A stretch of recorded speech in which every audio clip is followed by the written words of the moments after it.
to order the committee meeting for the Municipality Special Election Committee meeting.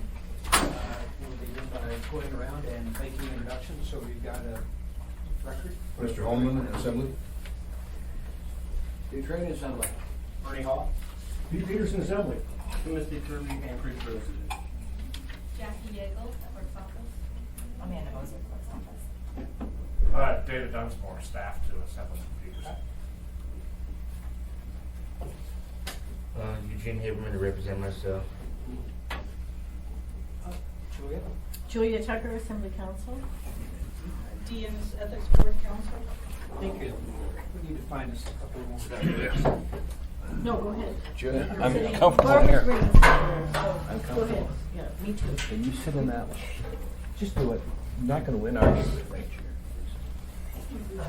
I'm obnoxious.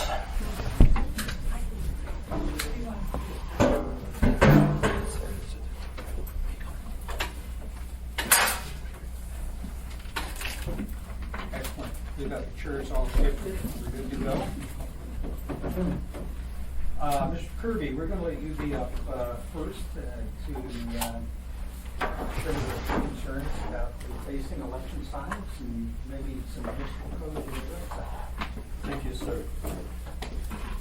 To the Honorable Electric Committee, first of all, I want to extend my sincere appreciation and thanks to you for making Anchorage what I consider the best city in these United States to reside in.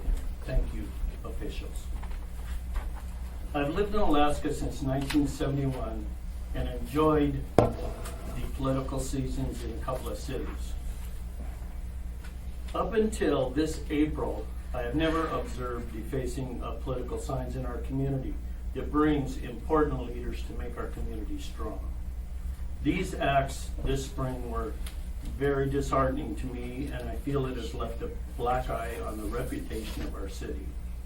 I come before you today and ask and consider to place a law and fines for this law into place specifically for campaign sign deficiency. I have checked with the city's ombudsman and Anchorage Police Department, and to the best of my knowledge, there are vague laws out there that cover this issue, and it is important to support these candidates to come through and make our city strong. I have recommendations on fines for a law you might consider and establish. Number one is a $1,000 fine. Number two, along with this, 100 hours of community service. Number three, total restitution to the candidate. You may ask, Timothy, why such a severe dollar amount fine on this issue? If you look at the face of dumpsters throughout our city, if you tamper or misuse a dumpster, it's a $1,000 fine. These signs are more valuable to the structure and the ongoing health of Anchorage, Alaska, and it will make people think twice of committing these acts. I ask your help in making a new law on these matters and keeping Anchorage the shining diamond star that it is in our state. In closing, I thank you for the honor of addressing you today and appearing before this committee, and in hopes of seeing a new law result in our community. Thank you. Thank you. Questions, comments from the district training? Dee and Julia, can you guys look outside and tell us what's done in this jurisdiction that doesn't cause a letter to be given to a space CLU that's relevant? Because no matter what happens, if they think we're going to impede somebody's civil liberties, they're going to. But if you guys look outside and just see if there's anything out there that we could emulate and how it works, we appreciate it. Mr. Harmon? Just curious, did you by chance contact the Anchorage Police Department or any law enforcement? Yes, sir. And did they give you an answer as to what law they would? They come up with no answer to my question. Seriously. And then I approached the city ombudsman, who was extremely helpful. And she came up with two vague laws in section 14, number 100 and 110 in the statutes.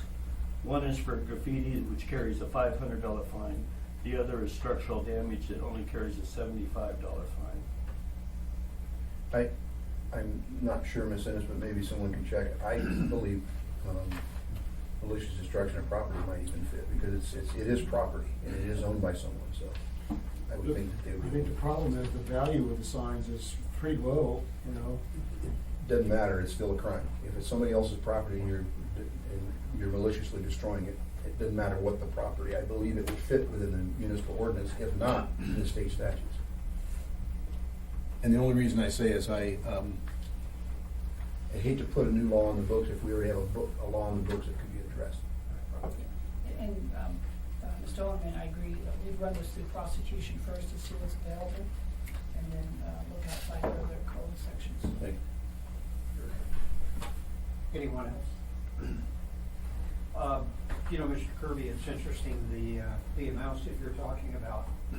Mr. Hornerman, Mr. Trini, and myself were just having a conversation downtown prior to coming up here about the thing that we've got going on in our community now, whether it's tents that are illegal, any number of issues where there appears to be no consequence for an action.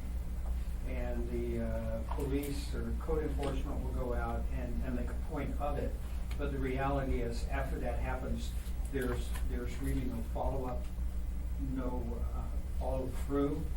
And quite honestly, sometimes the amount of the fines are so minor that everybody just kind of, everything becomes a scofflaw. And we were having the conversation about we've got to do something about this, because what you see happen is the problem just keeps getting bigger and bigger and bigger, because they see one individual get away with it, so somebody else says, why not me? So I think your timing to come before us couldn't have been more opportune, and I assure you that we will follow up with this, and you'll see us coming up with some recommendations for an ordinance that will address this. Well, thank you so much. Thank you for taking the time to come down to. Well, I love this city.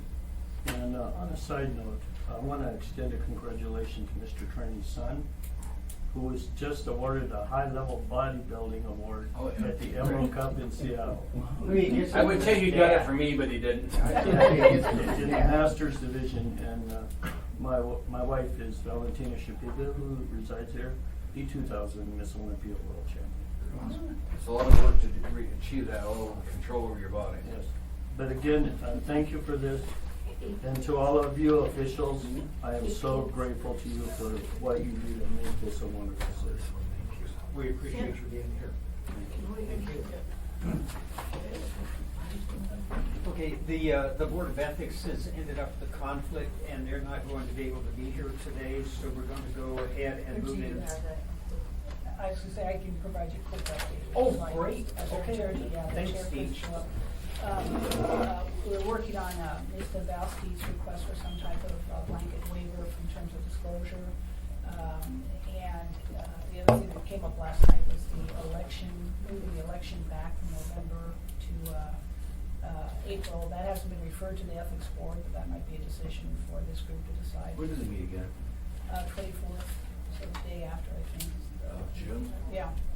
And have you had a chance to look at that, the opinion that the ethics board did for that election? Yes. And, because I looked at it last night, and one of the things that, it seemed to me that integral to that opinion was the extension of terms, and that's what was grounded, what the potential conflict was grounded in.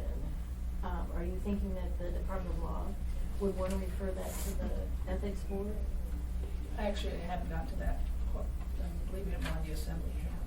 Well, because it's not mandatory for the assembly to ask for an advisory opinion about moving out, and sometimes there's a delay in having the board schedule it because they have so much other work. Is there any kind of informal way that you might want to query the board on whether that about whether that moving the election back and would be of the same type of concern to them that the extension was? Because in reading that opinion, I couldn't find the same nexus there myself, you know, but I don't give the assembly the same level of protection that, either the ethics board or you do, but I think that it would be helpful to have that, you know, discussion with them, because otherwise, having raised the issue, then it's just sort of hanging there as if the assembly it has to ask them for permission to undo what the board was concerned about that they did in the first place. Through the chair, I had hoped that the chair would be here, or the vice chair, because one of them is the more vocal proponent of this whole issue, and we would have gotten a very honest response very quickly. But I think, yes, I think we can informally check to see what the board members think. Ms. Jones? Just so that you know, for the record, the Board of Ethics is scheduled to meet on June 24th, and this committee also meets on June 24th. You both meet at noon on I think maybe the Board of Ethics starts a little bit earlier, but you're both meeting on the 24th of June. Is that correct, Dee? Yes. Okay. You're not in the same room, but. Okay. Just some follow-up for myself. I want to be sure I understand what Julia just said. Do you think that by moving the state back, we may have the same consequence that we have by moving it forward, even though that by moving it, if it did get moved back, it wouldn't impact anyone's term like it would have in moving it? Because what we were going to do was extend terms, and that's why it was moved out past 2017, so that nobody currently in office would be affected by that. But you think we may have some consequence? I don't think that, Ms. Annis raised that at the leadership meeting yesterday, and she indicated that there might be that same conflict. And so I went and looked at the opinion, and I don't see that conflict, but I don't give the assembly the same level of protection.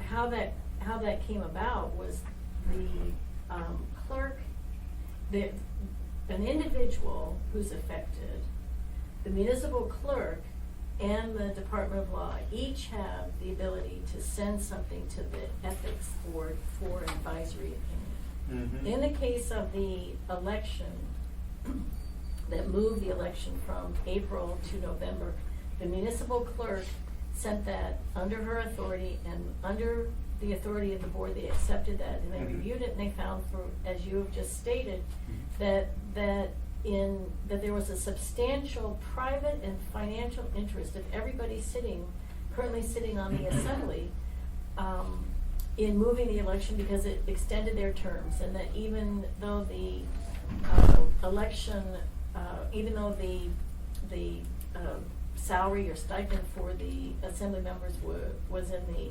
$29,000 annual salary, that an extension of a few months would be that. Okay.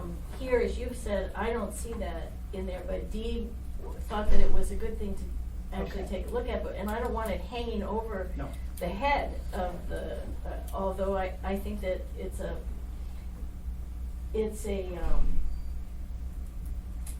advisory opinions are not there so that the assembly is hamstrung by every legislative thing that they want to do, that they have to get the ethics board. So to me, the risk is very low that a reasonable determination could be made that the assembly would have substantial financial or private interest in repealing the law that extended the terms of some assembly members and changed the election to November. Okay. Well, that has been referred to us, and I made it very clear that we would not put it on our agenda prior to the next meeting because no time to really notice it. So if I'm reading it right, it's in my committee now. So as chair of the committee, I will officially ask that you get us an opinion back. The irony now is both of us are meeting on the same day. So Can we postpone ours a day, Mr. Chair? Or you could have a joint meeting for part of it. I don't think this is a rush item, No, neither do I. so. When does it schedule a public hearing? Is that June or is it July? July. Yeah. We've got time. Nothing has to be done immediately. Sure.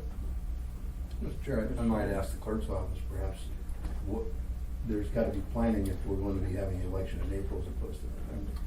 But remember, the election for 2016 is It's still scheduled. April. It doesn't move until 2017. November of 2017, so So you're right. you're correct, you have, there's no urgency. Yeah. Okay. From our perspective. Mr. Train.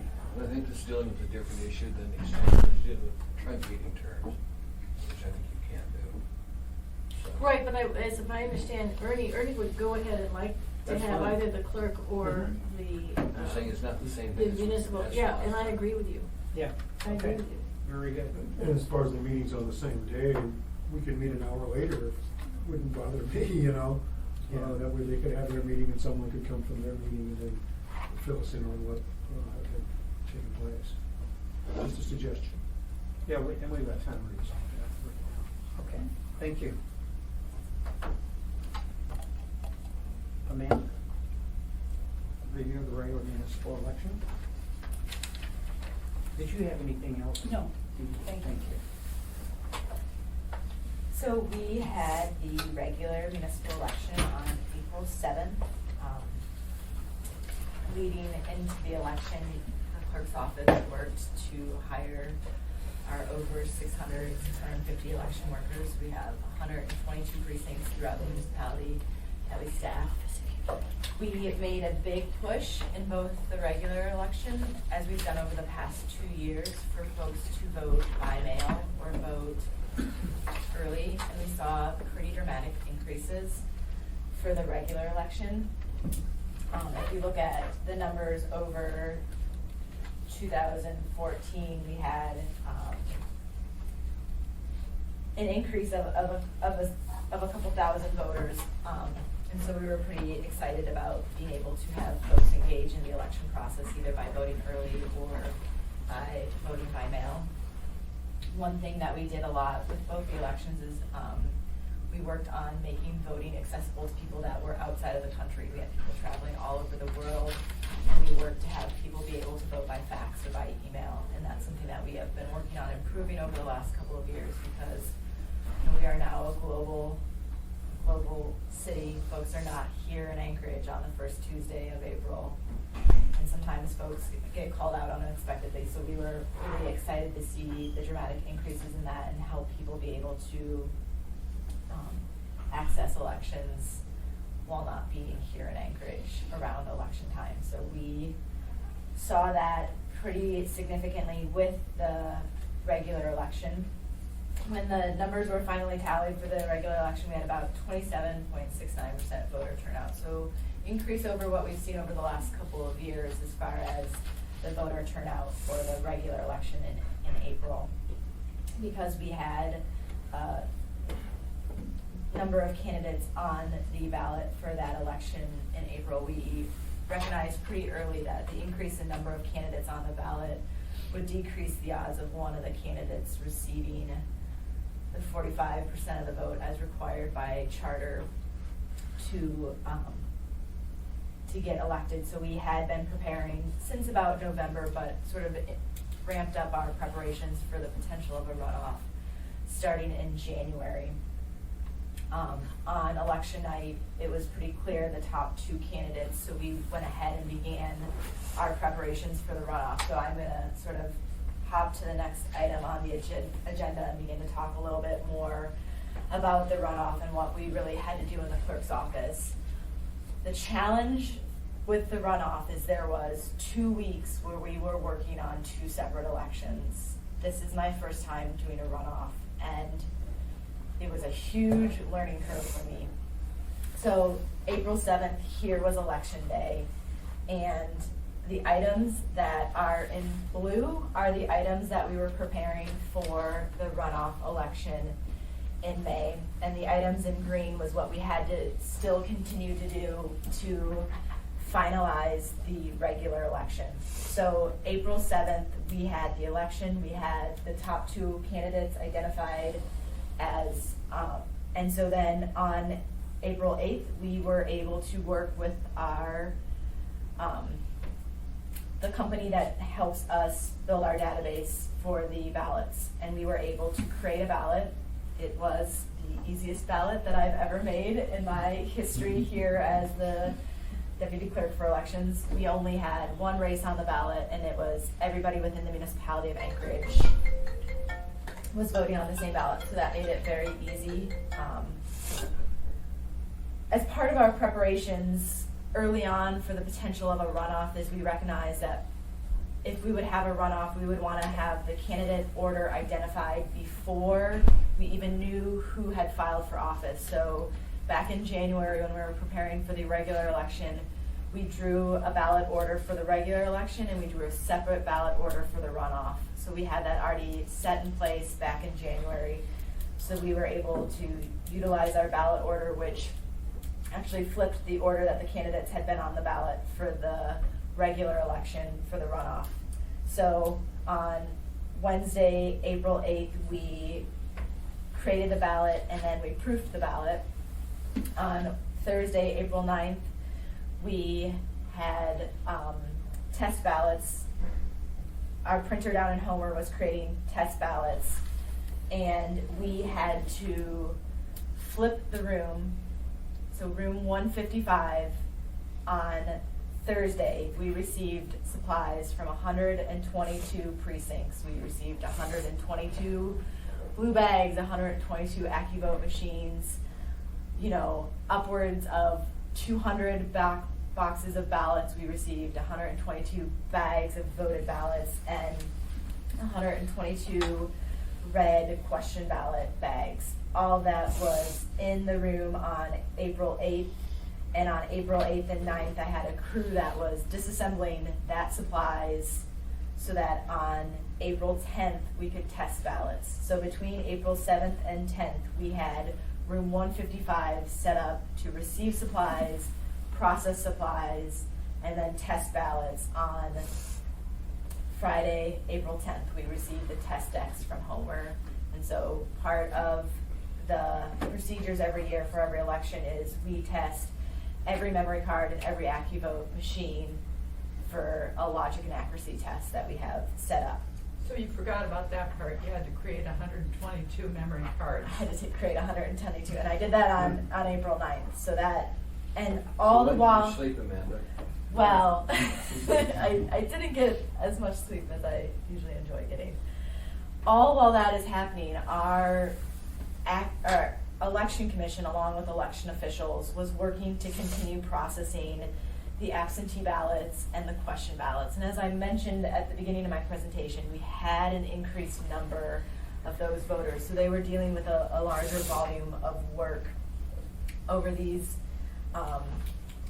couple of days. So Friday, April 10th, the test decks arrived, and our team downstairs was able to test the ballots, test the AccuVotes, test the memory cards, and then package those all up so that we can flip that room again. At the same time, our election commission, along with election officials, on Saturday, April 11th, worked to continue the review of the question and absentee ballots. And so one thing that we work with this sort of really tight time schedule is, although not required by code, we like to notify voters if their ballots are not going to count before the election commission canvass. We're required by code to notify voters if their vote's not going to count, but not required by code to notify them before the election canvass. And so one thing that Barbara Jones and I have done in the last 3 years is we changed that procedure to make sure that voters were notified before the canvass. It makes us work on a little bit of a tighter timeline to be able to review all of those. And so we work as diligently as we can to have them identified. And by Monday the 13th, we were able to send letters from the regular election of votes if they were not going to count. in the election.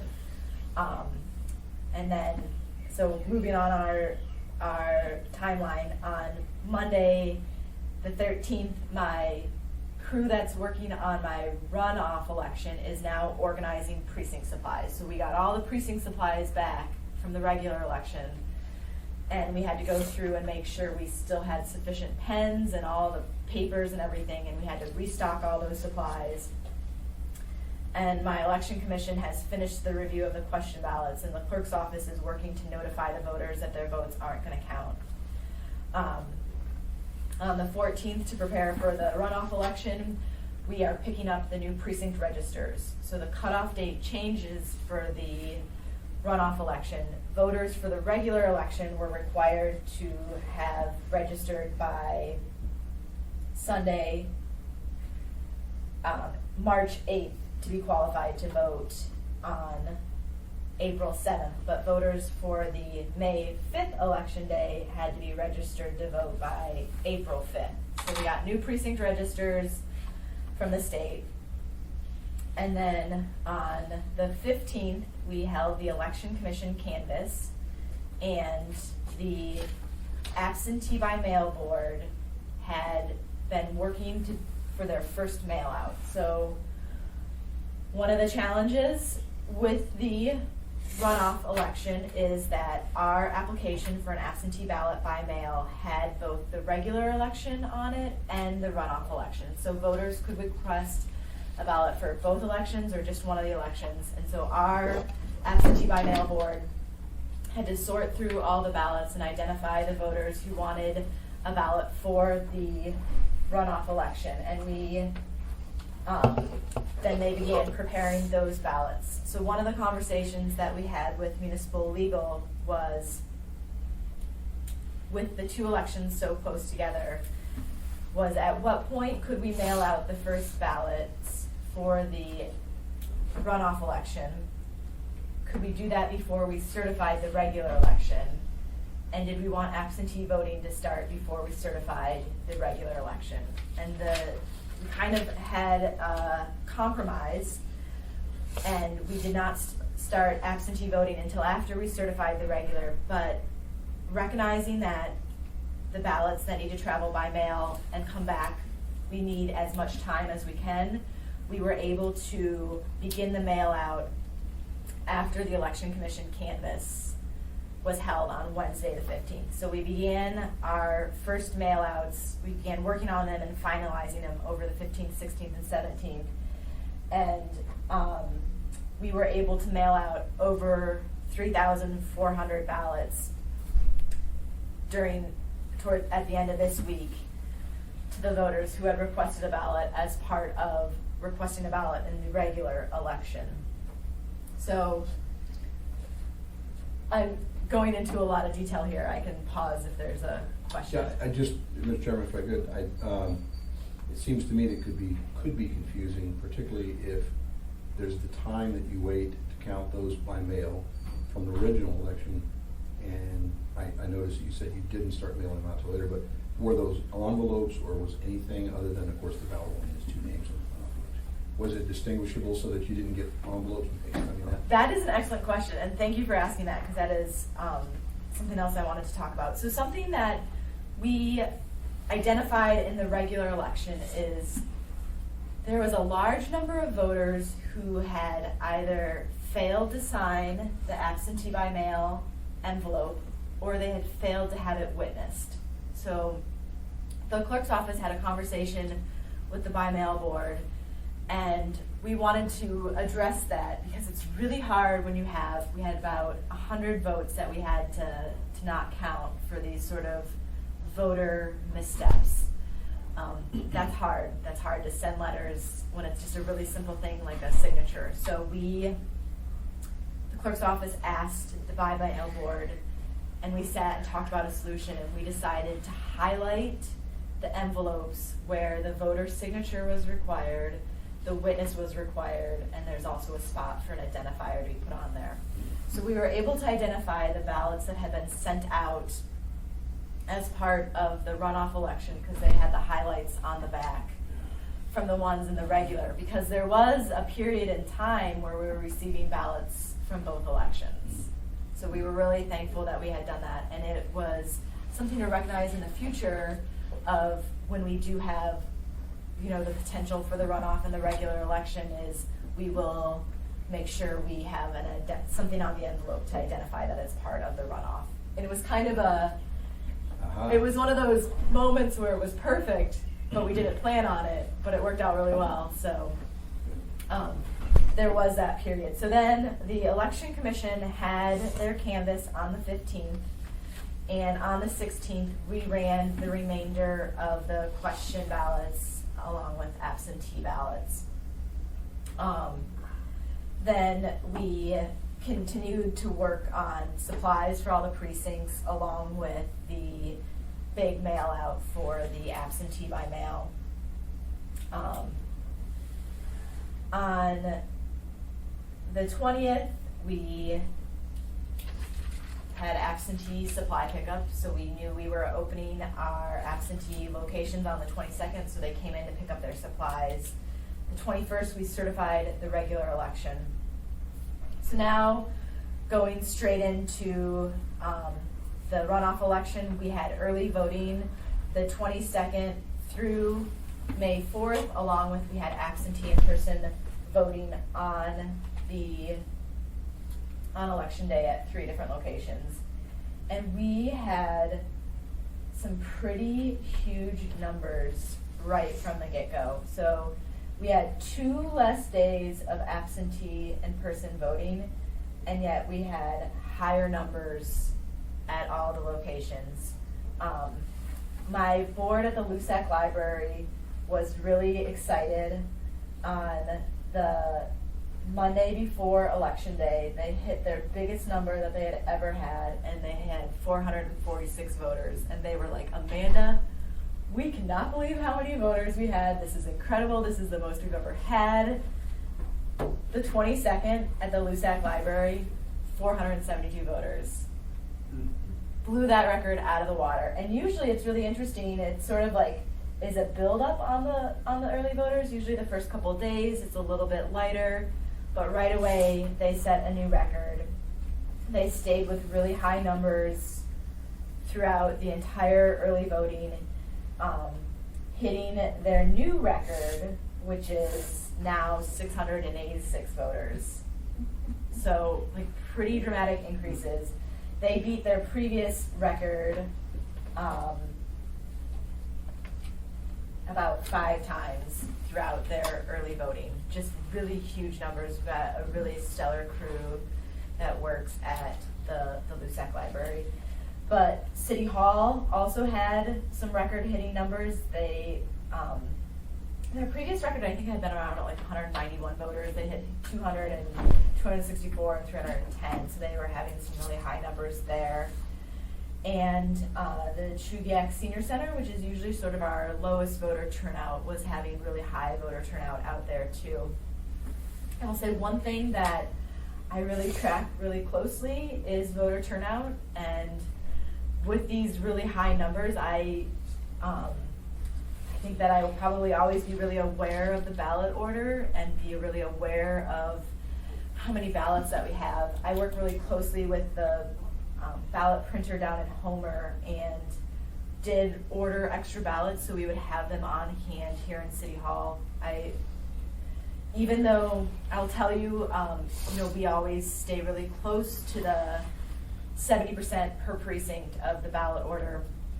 The municipal code is very interesting in the runoff elections. It says that you're only required to order as many ballots as those who voted in the regular election. I can tell you, had we followed that, we would have had major ballot shortages because we saw a dramatic increase in voters from the regular to the runoff. Of course, I did not follow that code provision. What I did when I ordered the ballots for the runoff election is that I looked at the turnout from the regular election, and I ordered pretty much enough to have double the turnout at all the locations always staying at around 60% or higher. So we did order extra ballots. We didn't need them on election day, but I was monitoring the situation closely with the ballots at my early voting location and thought that it might be valuable to have extra ballots on hand. And, you know, we didn't need them though, but we did have those on hand. So, just continuing on, we had the early voting start at the Truviax Senior Center on the 27th, and the 28th was the deadline to request a ballot by mail. It's a week before the election, just to allow for turnaround time between mail out and mailing back. One thing when we redid the code in 2014 is that cutoff used to apply to voting by fax and by email, and we have a little wiggle room on that cutoff now, which is nice, that allows us to provide ballots if we have the staff resources. So the cutoff is on the 28th for fax and email, but as long as we're able to continue processing them, we continue to take them. And we have that set up because due to the system that we use and the staffing restraints that we have, you know, if we had a request for 1,000 ballots on the weekend before the election day, by fax or by email, it might be challenging for us to fulfill those, but we do want to make sure that we are working to make it available to as many voters as possible. But I think we're just concerned that there might be a push that we might not be able to fulfill. So we have a little bit of wiggle room on that deadline, which is nice, but you know, we were able to process every single request that we received, and that being said, we had the highest number of voters to vote by fax and by email than we've ever had, and we doubled the numbers that we usually have in participation by fax and by email. So we had about 330 voters who voted by fax or by email in the runoff election. So moving forward, on Monday, May 4th, we hire a moving company and they delivered all of the supplies to the precincts, and then election day on Tuesday, May 5th. We, as with every election day, a few issues with AccuVote machines and with memory cards. I think we sent out 5 new memory cards throughout the day and maybe about 3 different AccuVote machines. One thing with the AccuVote machines and the memory cards, you know, it's older equipment and we do have challenges where we have to replace a memory card or we have to replace an AccuVote machine that our office is able to address and handle.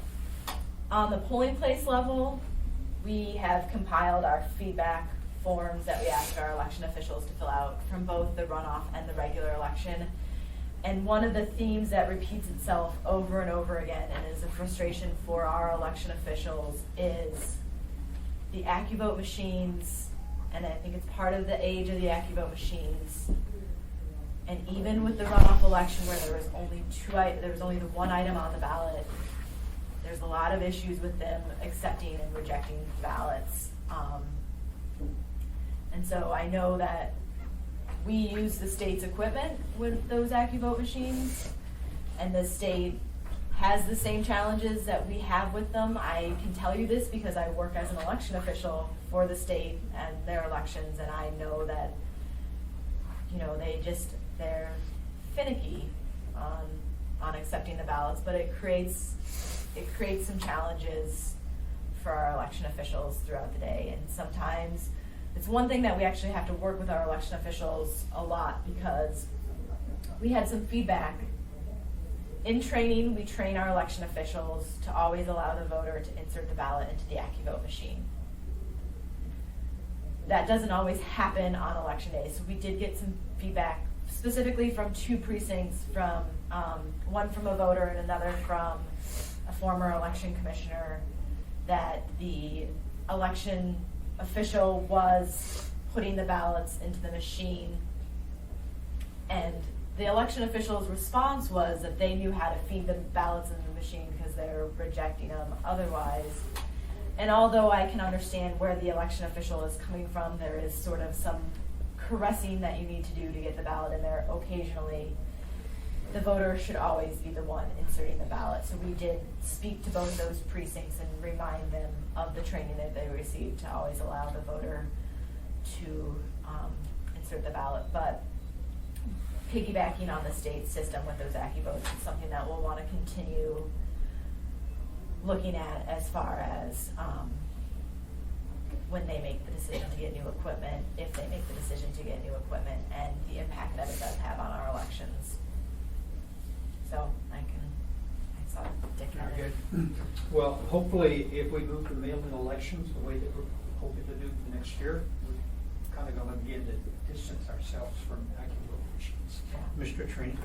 Amanda, before the election, you were talking about the new system you had for finding people that didn't know where they were voting at. Remember you were talking about you'd worked with. How did that turn out for you? Oh, my split precinct? Yeah. Oh, that's another thing that's been really fun to read in the feedback. The clerk's office over the last couple of years has developed a relationship with the AWU GIS Center of Excellence, led by Tina Miller.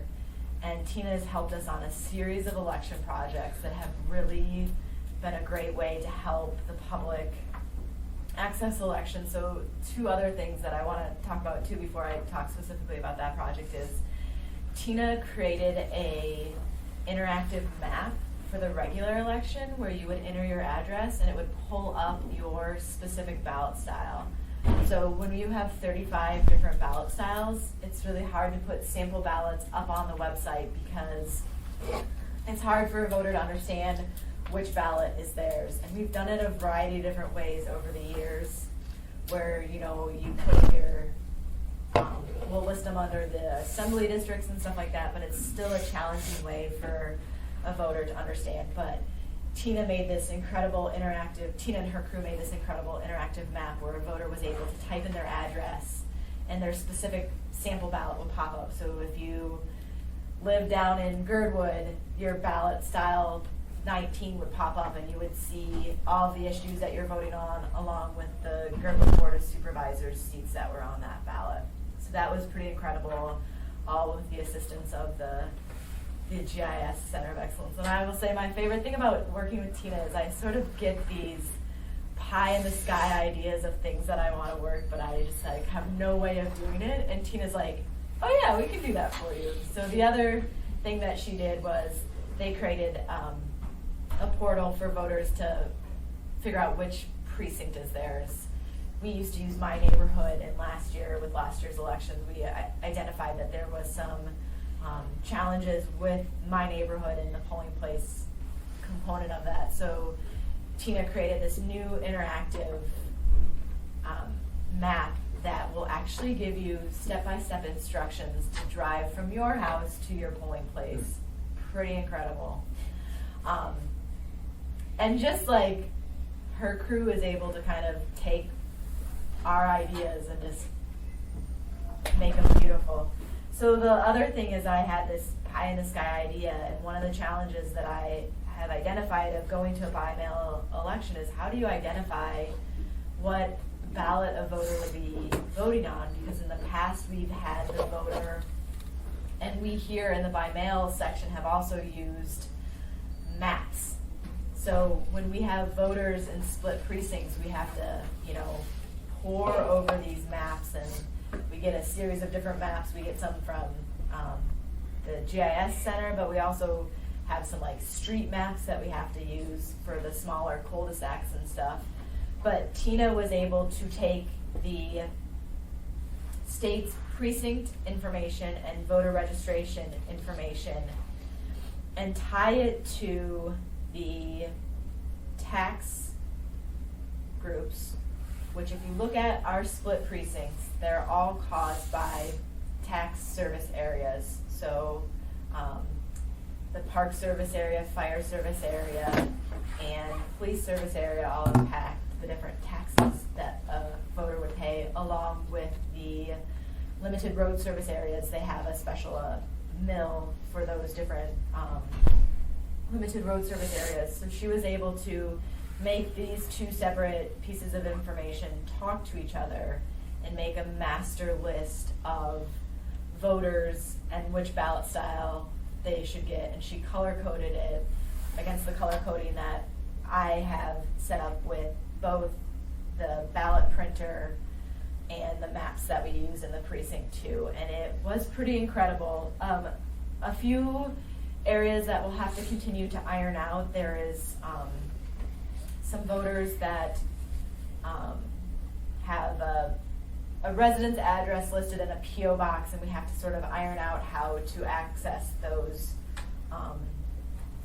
addresses and make sure that's all flushed out as we move forward. But pretty incredible response. My by mail board used the books to issue ballots, and they said that it not only like cut the time in half, but it was a fraction of the amount of time that they used to spend for voters that were in the split precincts identifying what ballot style they needed. So it was pretty incredible to sort of see how that all flushed out throughout the process. So we are excited to work with Tina and her crew on other election projects, and specifically working more closely to identify moving forward with the by-mail election of how to make sure that we are identifying every voter in the correct ballot style. And there is some areas where there is maybe a little bit of issues with the lines, and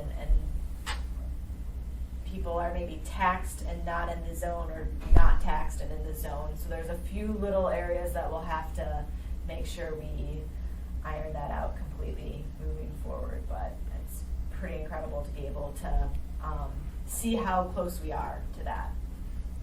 Amanda, thank you. Thank you, Mr. Chairman. I just wondered, you mentioned what the turnout was, what percentage for the runoff. Yeah. So for the runoff, the regular, I said the 27, and then for the runoff, we saw the final tally was 34.13%. So a pretty dramatic increase from the regular to the runoff. But the highest of the increases was people voting by mail or early. So we saw in the regular election, we had, and these are kind of rough numbers, 8,448 people. And this includes people who requested a ballot by mail, and we don't always get all those back, and then voted early or absentee. In the runoff election, our number was 13,069, so a pretty dramatic increase. Wow. And it was pretty cool, like, seeing the increases over the years of people accessing elections by mail or early voting, but then to see such a dramatic increase in just a month's amount of time between the two elections was pretty incredible. So we had some challenges with the two elections. I will tell you that the tight turnaround between the runoff, the regular and the runoff, was something that, although we prepared for it, still a little bit of a challenge. I think the space in City Hall with the two elections was a little bit of a challenge.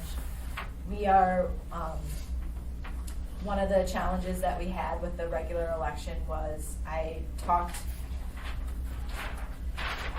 back here about these really critical days where we were creating the ballots and testing the ballots. Between the 7th, 8th, and 9th in room 155, we processed the red question ballot bags that come back from the precincts. And one of the components of those bags is special needs ballots that are voted in the precincts. And we had a situation where our election officials processed those bags, and all the question ballots, all the unscanned ballots, and all the absentee ballot by mails that came back from those got put in the appropriate places that they needed to go. The special needs ballots were stored in that vault. All the other stuff in that vault is processed election materials, and unfortunately, those ballots weren't, we didn't see them in there until after we had certified. So we did recertify the regular election and captured those. As soon as we recognized that that happened, we changed our procedures for handling the red bags. We do a red bag inventory, so this is from the runoff. We go through and we open each of the red bags. We do a check of the items in the red bag versus their ballot accountability report, which the election officials are required to fill out at the precincts. And we did a count, we created a list so we knew exactly what we were looking for coming out of all of those precincts. And then we also created a labeling system for all of these items. So the question ballots were all put into the containers that said question ballots to be processed to go to Election Commission, special needs to be processed to go to Election Commission, returned absentee ballots to go to absentee by mail board, unscanned ballots to go to Amanda. So everything was then put specifically into the spot that it was supposed to go, and then was able to travel to the final place that it needed to be.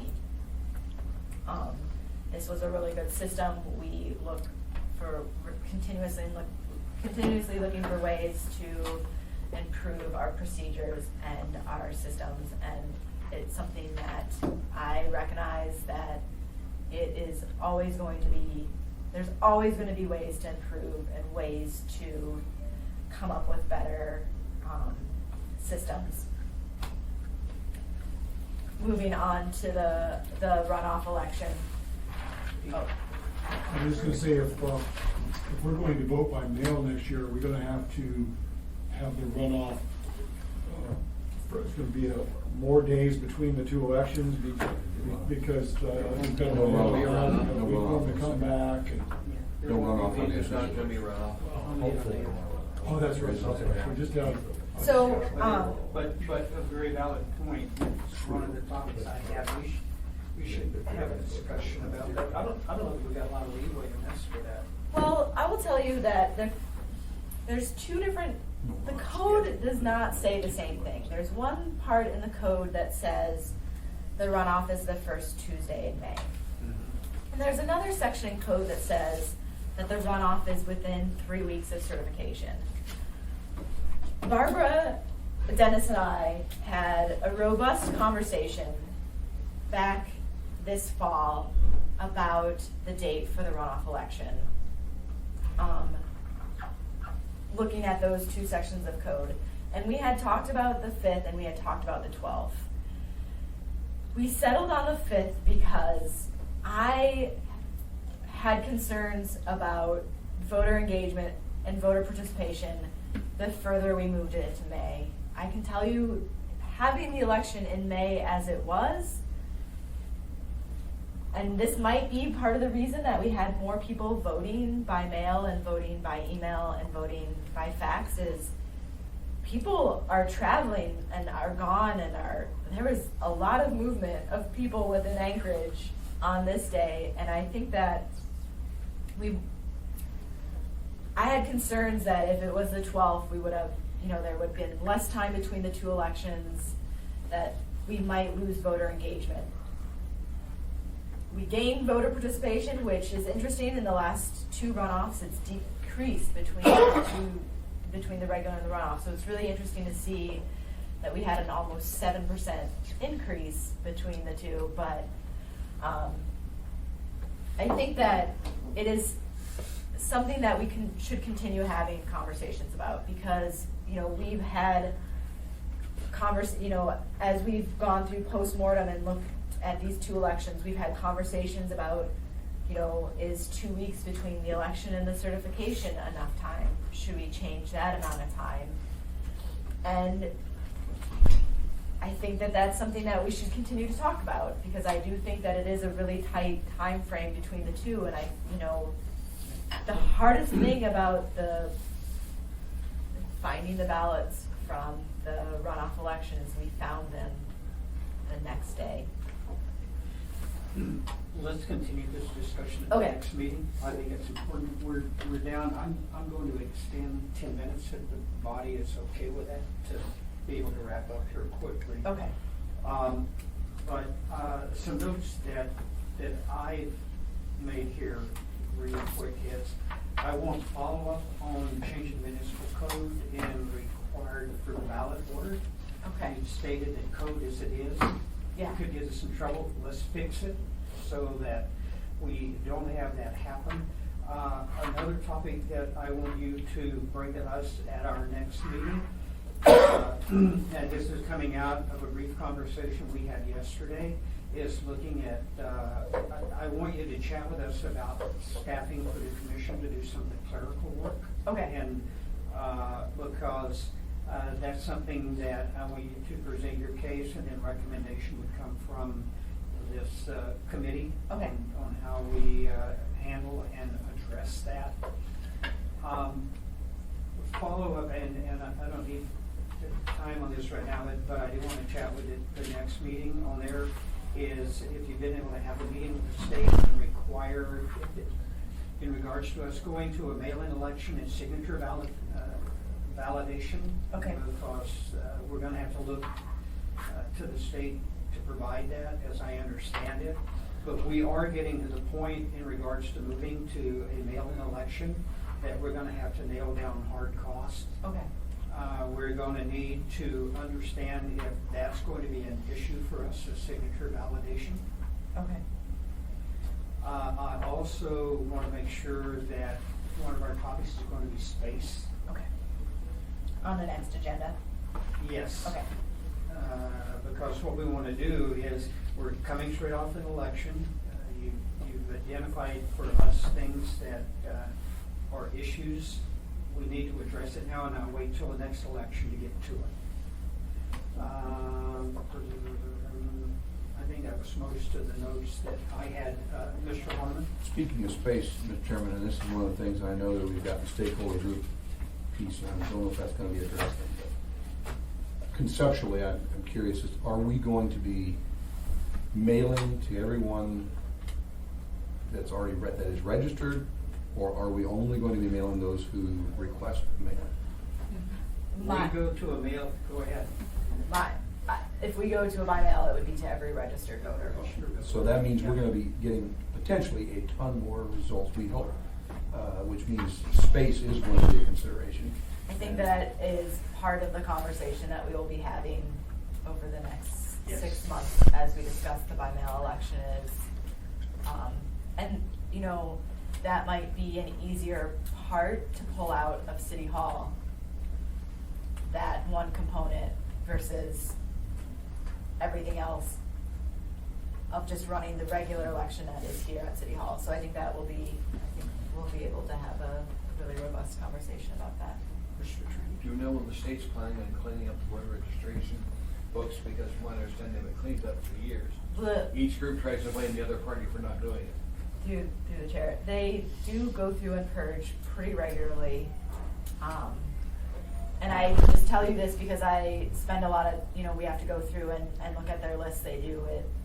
They do one right before our election every year because the voter numbers always go down. But I know that is probably something that we'll continue to have a conversation with the state about. Because we're going to mail them out again. There's going to have to about 20,000 people don't exist anymore. Sure. Well, as far as having someone witness the person voting and have them signature, would it be easier just to go with an identifier, a social security number, a Go grab something from my driver's office really license quick. number or something like Sure. that? I'll be right back. Yeah, go ahead. Because I gotta, if we're getting a decent number of people who are forgetting to get a witness and sign now, and then we go to an all by mail, you can imagine it'll be a huge number of people that will, maybe their vote might not be counted because they forgot to sign or they didn't get a witness. Well, the state's got their My Alaska, and you've been out there where you can electronically certify using that system. Maybe you can do the same thing with this. Yeah, and I think that more people might want to vote by computer because they're used to using their My Alaska to get their PFP file every year. So, excuse me, sorry to interrupt. No problem. One of our election officials' daughter lives in Oregon, and they're having a special election, and so she sent, and she was sent, my daughter always votes, but, she, for whatever reason, didn't. So, brought this to me so I could see it, and the Oregon only requires a signature, not a witness, because I do think that is a challenge of needing to have a witness. I know, I can tell you this because we get phone calls from voters, and as much as we're able to, we'll send somebody out to help the voter vote, but that is probably a code change we'd want to consider moving forward, of just having a signature and not a witness. If you got that, Amanda. Yeah, I thought it was like,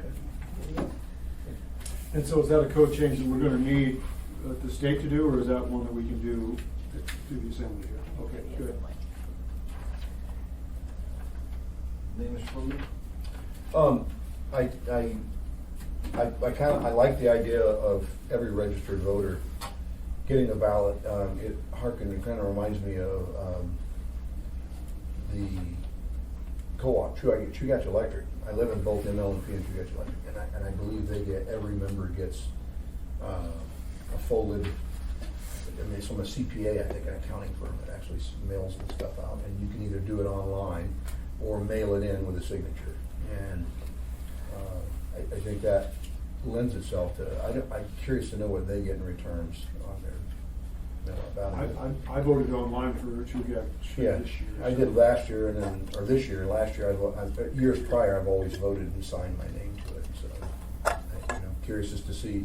I know we're going by mail, and I know that's kind of jumping ahead to electronic. I think we're through the chair, if I may. Go ahead. One thing about the system that we're looking at is it has a component of electronic voting. And so for people that are potentially in Turkey, where it might be challenging to request a ballot by fax and be able to find a fax machine. And this system, I mentioned this earlier when I was talking about, we had this increased number of voters who voted by email and by fax. Our email voting is not electronic voting. And this is the most challenging thing about our email voting. We email the voter a ballot, but they have to print the ballot, print the voter certification sheet, Scan it. vote the ballot, sign it, and then somehow get it back. So we've encouraged folks to, if they have access to a scanner or, smartphone, take a picture and send it back. Not electronic voting. So if you're like in Turkey, or we had voters all over the world, you might have access to email or you might have access to the internet, but like you don't have a printer or a scanner or a smartphone.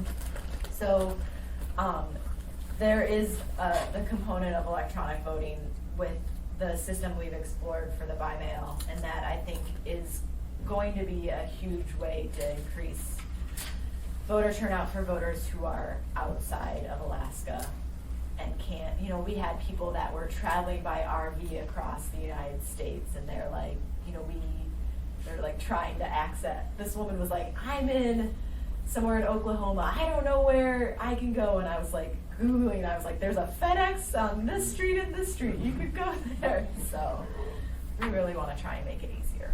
Okay, I'm gonna try to get us wrapped up here real quick. We will move the stakeholders group to our Okay, next that's meeting. good. And we will probably have a better presentation on it then too, so it'll be good. There's no other comments from committee members, audience participation. Mr. Haberman? My name is Eugene Carl Haven. I represent myself. All I would say here is that please know for the record that I attended this entire meeting. It would start approximately 12 o'clock, and thank you very much. Thank you. Anyone else? I'd like to, stop, Junior. I'd like to introduce, have him, my oldest grandson introduce himself and tell you how old you are and where you live. Say thanks a lot, Grandpa, for putting me on the spot. This is your time to introduce yourself to everybody. I know you've met a few of the others, but tell everybody who you are, what your name is, and where you live. Where you go to school. It's your too. turn. My name is Brandon, and Brandon what?